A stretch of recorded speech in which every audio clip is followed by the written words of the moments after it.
it's Lee from coloringqueen.net, and I am excited to show you my birthday present. This is what I've got for my birthday. It's Lana Green's latest colouring book. It's called Garden Lady, Portraits and Botanical Coloring Book. You can see it up against Joanna Basford's World of Flowers there. This is a hardback colouring book. You can see it's slightly bigger than Joanna Basford's book in length. We've got this beautiful hardcover. It's got a texture on it, beautiful matte finish with the beautiful coloured artwork. The cover art is in the book for you to colour as well. We've got protective paper at the front, a lovely little title page here. I'll be using that to test out some mediums later on. And then we start the book. Now, most of it is in Korean, but there are some English translations. So we've got the beautiful art here, this beautiful prologue where Lana tells us how happy flowers make her feel and how she often has them in her home and buys them because she loves the feeling of them. Now, the book is divided into 4 sections. There are lovely flowers, sweet fruits, Korean flowers, and garden lady.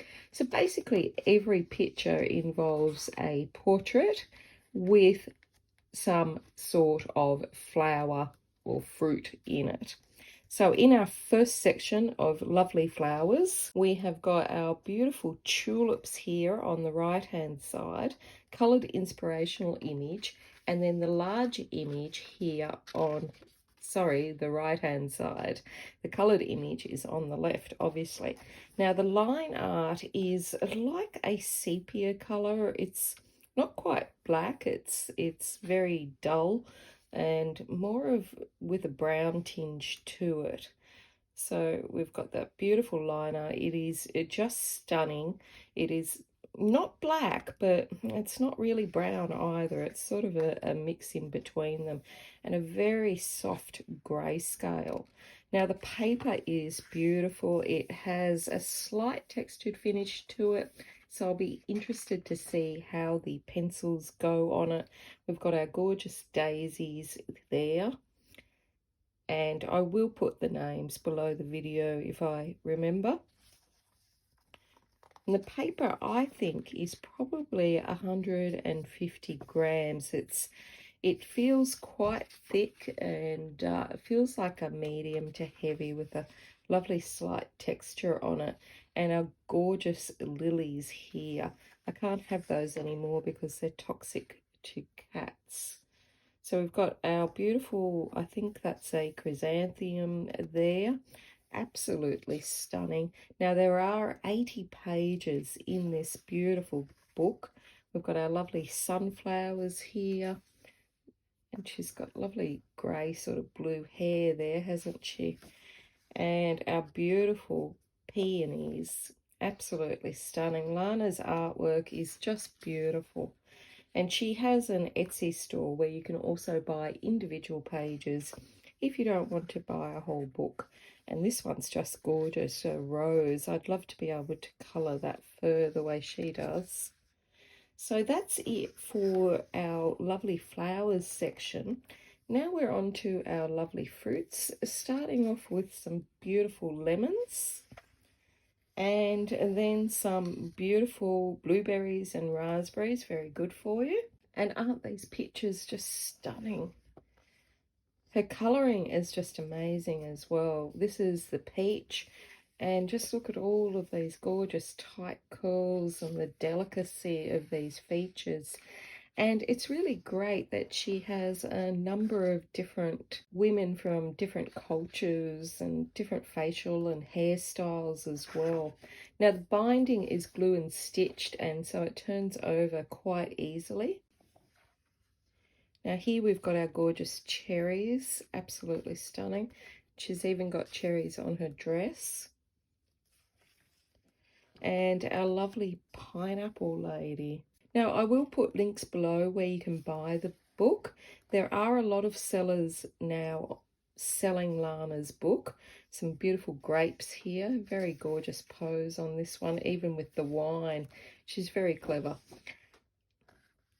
Now, the sellers that I've used before, I will put a asterisk next to them because I can't vouch for sellers I haven't used before, like how good their packing is or anything. Isn't this just adorable? She's got the strawberries in her hair and around her. It's just a very beautiful picture, and she's even got her little caterpillar there. So now we are in the section called Korean flowers. Now, many of these flowers are also available in or grow in other countries as well. This one's got some gorgeous birds in it as well for us to colour. Now, these are azaleas, I believe. And we've got magnolias. That's an absolutely stunning page. Some of the images go right up to the spine and right up to the gutter, but it's super easy to reach that part if you're colouring in. Now, these ones I think are called balloon flowers, but I'm not sure. And below each image, there's a little bit of text. I haven't worked out what that is, but if I do, I'll try and translate a couple and put it in the link below. This is absolutely stunning, isn't it? I'm not sure what that one is. Oh, isn't this beautiful? That is absolutely stunning. I think it's a camellia, and it's just a beautiful red. Look at that. We've got our little girl having a sleep. It's a nice mix of different ages of the portrait girls as well. Lovely hat on this one. She kind of has a like a 1940s appeal to her. Our beautiful girl here. And now we are in the last section of the book, which is the garden flowers. So first off, we've got the monstera. Then I think we have a willow there. We've got our fruit lady. Look at her big watermelon. It's stunning. Just so many different styles. And we've got our lady with all sorts of flowers in her hair. Zinnias, roses, peonies. Beautiful facial expression on her and this gorgeous lace outfit. She's given us so many different hairstyles, different races of women, different clothing, and different flowers. This book is a true work of art. We've got our gorgeous little rain of flowers there, and our beautiful cover art, which is again another stunning lady in a beautiful hat. We've got the different range of flowers and also that butterfly. Now that's it for the end of the sections, but we still have some individual little pictures here. These are in a lighter, more hand-drawn look. The actual line art is fainter and it's still easy enough to see. I'm not having any problem seeing it, but it's not quite as dark as the other line art. It really is lovely. If you just feel like colouring a little tiny bit, you can just colour some garden tools. And we've got our thumbnail index with all of those beautiful pictures, beautiful ladies and flowers. And that's printed on a coloured paper. And then our closing title, copyright, and protective cover, and that beautiful hardback. So I'm going to get my pencils and whatnot out, and using the title page, I'm going to test out those mediums. Okay, let's test out these mediums, starting with the Prismacolors. The first colour I've got here is the one with the terrible name to pronounce. I'll show you instead. Indethrone Blue. It's probably not the way you pronounce it. It's going on very softly. Just going light here as I normally do, and coming over it with some cerulean blue.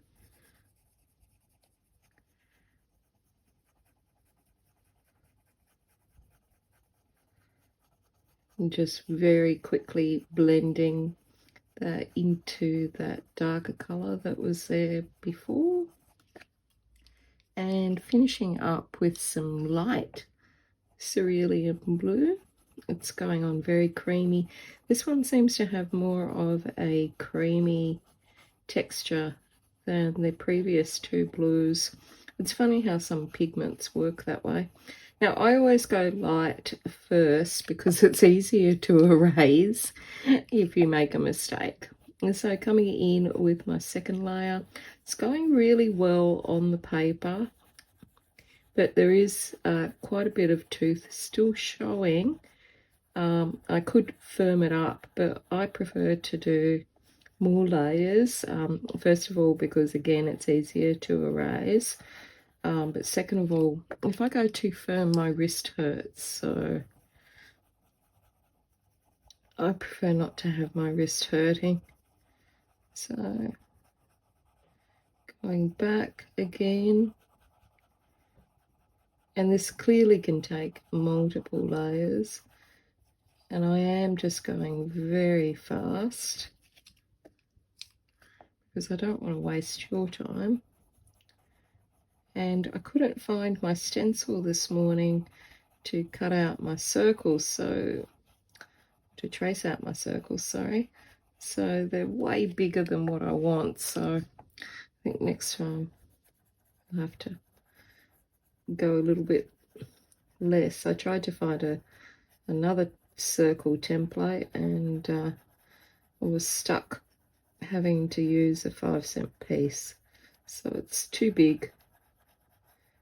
Mr. Prismacolor can be a lot less next time. So I'm just going to go a bit harder now on the edges. Apply more pressure just to firm it up, just to see what it's like on the paper. And it really is smoothing that tooth out, so it can take a lot firmer pressure.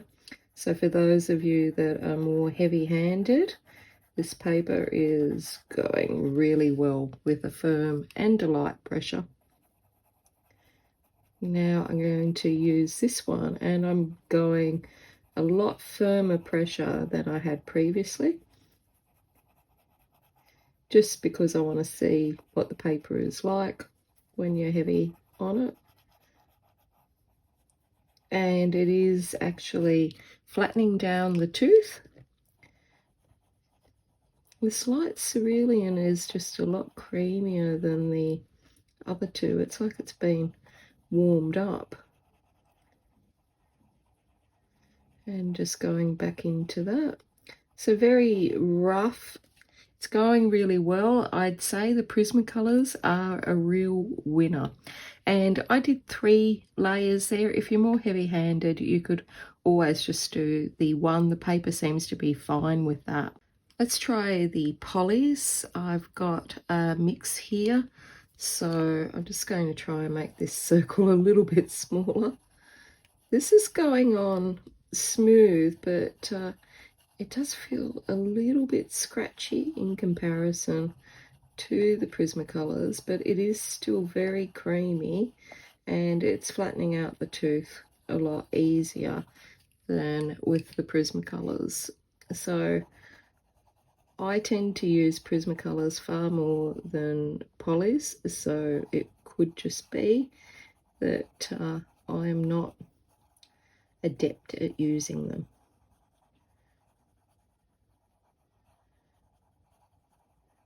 Now the second color is going on very well. It is actually pushing down the tooth a lot easier than the Prismacolors, and it's a softer, but it is actually making quite a racket on the page. I don't know if you can hear it through the microphone, but it is actually quite loud for a pencil. And this second layer is just smoothing it out completely.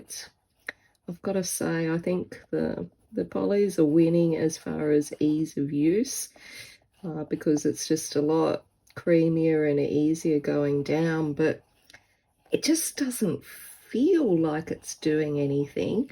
But when you look at it, it clearly is.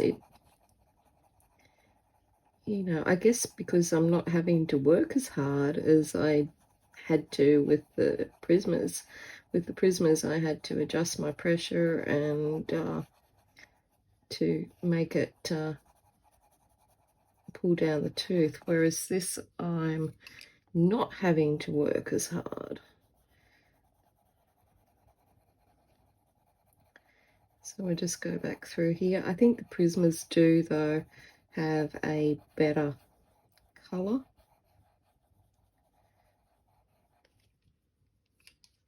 But that's all personal preference. Just want to go in here a bit harder and see what it's like if you go really hard. And if you are heavy-handed, it seems to be coping very well with that too. So I'd say for vibrancy, the Prismas are winning, but for the ease, I think it'd be the Polys. Let's try these Black Widows. So again, I'm just going to make my circle a bit smaller. They're going on very creamy, but like the Polys, they are making a lot of noise on the paper. Maybe I'm hearing noise today. I'm just going to use strokes, and then I will use circles when I go to blend. Love the names on the Black Widows. They're always such a laugh. So they feel great on the page, and like the Polys, you don't seem to have to do much work with them to get them to lay down.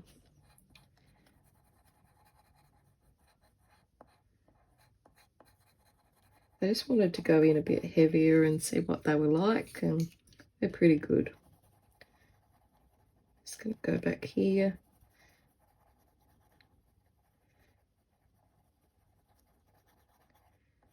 They seem to be nudging that tooth down very quickly, more quickly than the Prismacolors, and they still have a lot of vibrancy to them as well. So just going back with this lighter color to really push down that tooth right at the end. Maybe just darken it up. Yeah, even when you go firm pressure, they work really well. So out of a compromise for ease of use and vibrancy, the Black Widows are doing really well there. Now let's try the Artex pencils. Now these are really good pencils. I've reviewed them before. Going on pretty smoothly.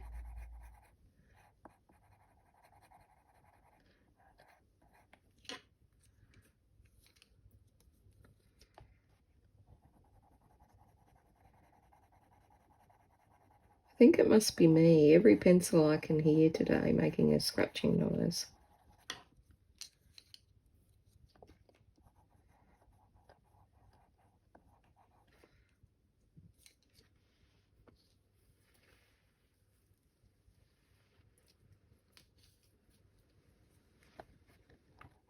Just going to go back a bit harder.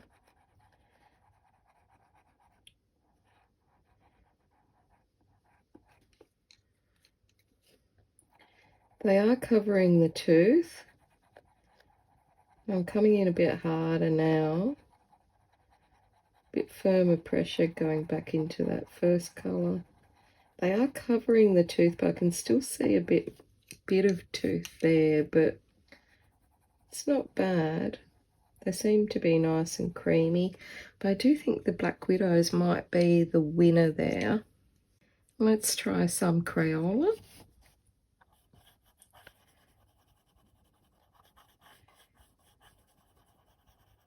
They're going pretty smoothly on the paper. Now Crayola won't have as much pigment as the other brands, but Yeah, they're still all right budget pencils.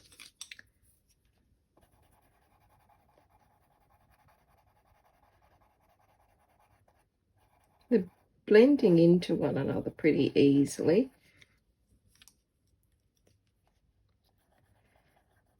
Going down pretty smooth on the paper, but they're not as vibrant as the previous colours.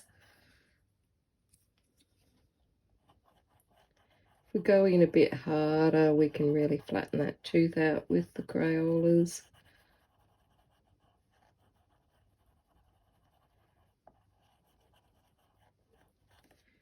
And actually it is flattening pretty well, and you can go harder, but because they're generally a harder pencil, sometimes you might get a bit of an ache if you're going at it for too long.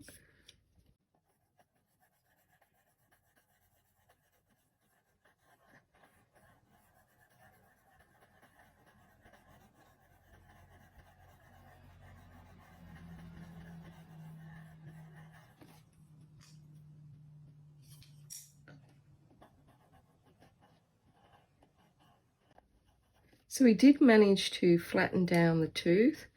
They don't have as much pigment, but they're still pretty good, and all of the pencils so far go great on the paper. There's nothing wrong with any of them. It's just really personal preference and how you like it to look. I mean, for the vibrancy, I think the Prisma, ease of use, the Polys or the Black Widows, but any of the pencils so far seem to be doing well. Let's try some Inktense. So I've got two here. So we'll put a little bit of red on and a little bit of orange.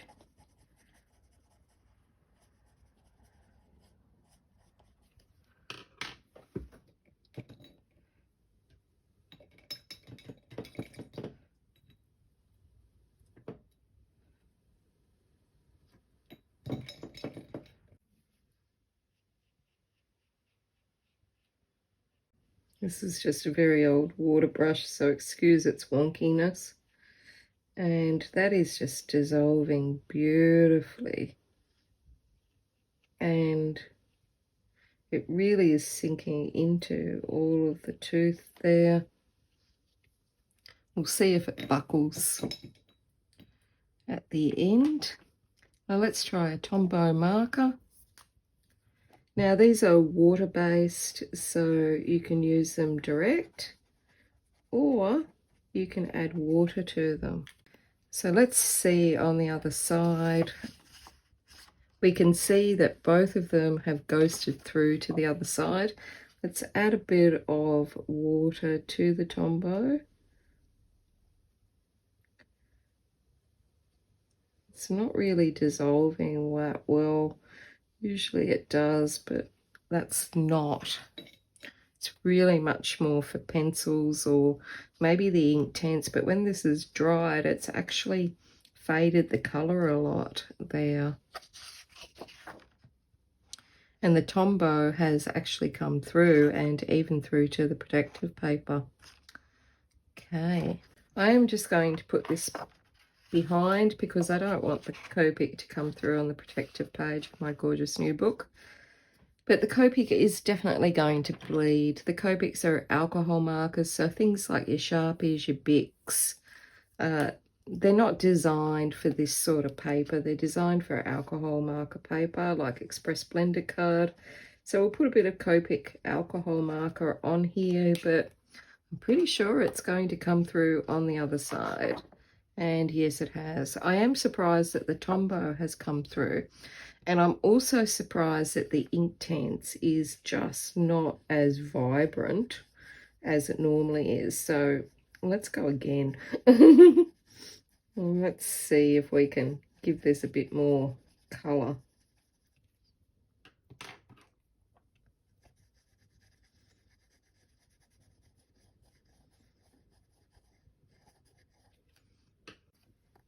I'm also surprised because usually I put the Inktense on quite lightly, and I actually put quite a firm pressure on there, so I'm surprised that it dried with that such a faded look to it.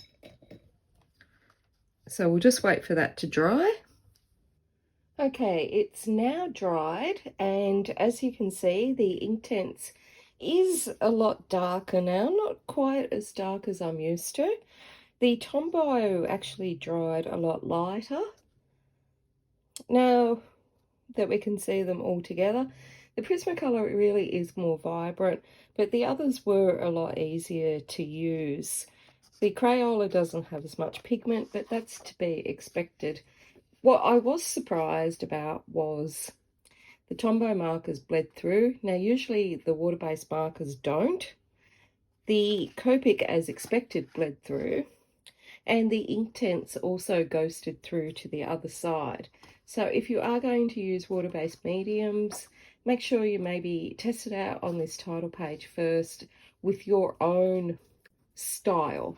So we all have different ways that we colour. Some of us apply more pressure, some of us don't.